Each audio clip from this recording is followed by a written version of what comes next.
بالله من الشيطان الرجيم بسم الله الرحمن الرحيم. السلام علیکم ورحمۃ اللہ وبرکاتہ. الحمدللہ رب العالمین. میرا نام حافظ محمد اسد ہے. یہ پیغام الاخوہ ویلفیئر فاؤنڈیشن فیروز وٹواں کے نام ریکارڈ کیا جا رہا ہے. الاخوہ ویلفیئر فاؤنڈیشن عرصہ دراز سے قرآن کریم کی خدمت میں مصروف عمل ادارہ ہے، جس کا مقصد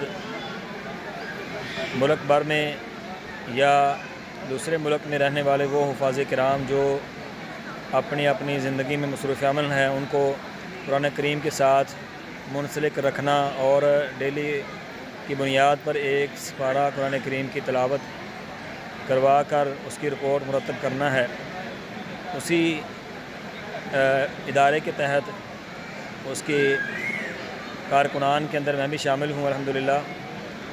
الاخوہ کی جانب سے 2025 کے اندر یہ اعلان کیا گیا تھا کہ جو حفاظ کرام اس سال مکمل جو ہے وہ قرآن کریم روٹین کے ساتھ اس کی تلاوت کریں گے پورا سال، تو ان کے درمیان عمرے کا ٹکٹ جو ہے وہ ہم دیں گے.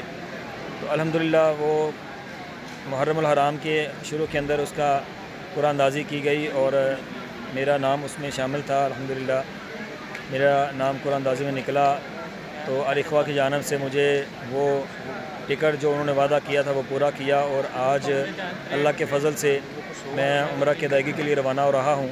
اس مبارک اور بابرکت موقع پر میں جو ہے وہ خوشی کا اظہار کرتے ہوئے الاخوہ ویلفیئر فاؤنڈیشن کی تمام ٹیم کا انتہائی دل سے شکر گزار ہوں.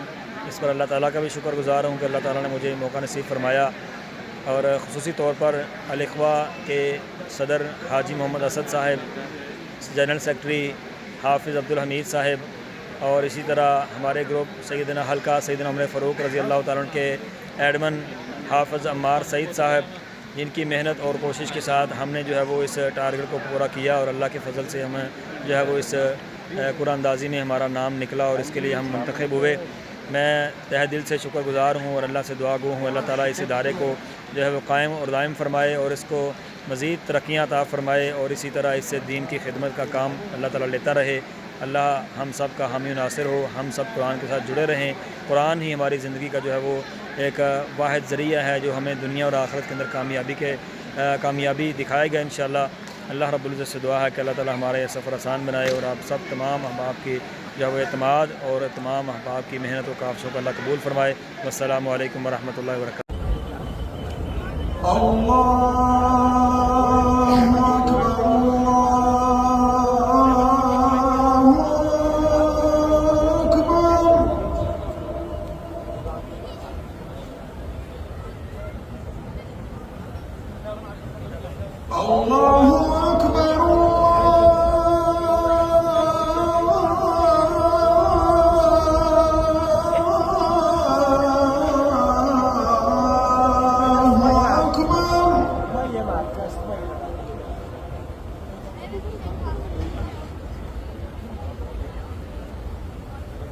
أشهد أن لا إله إلا الله.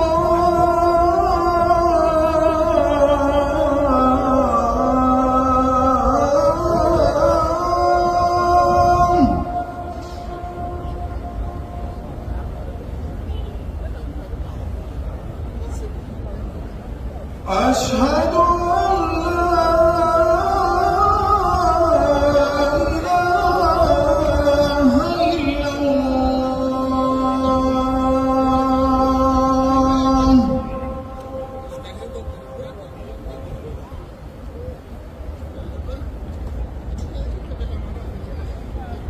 أشهد أن محمدًا رسول الله.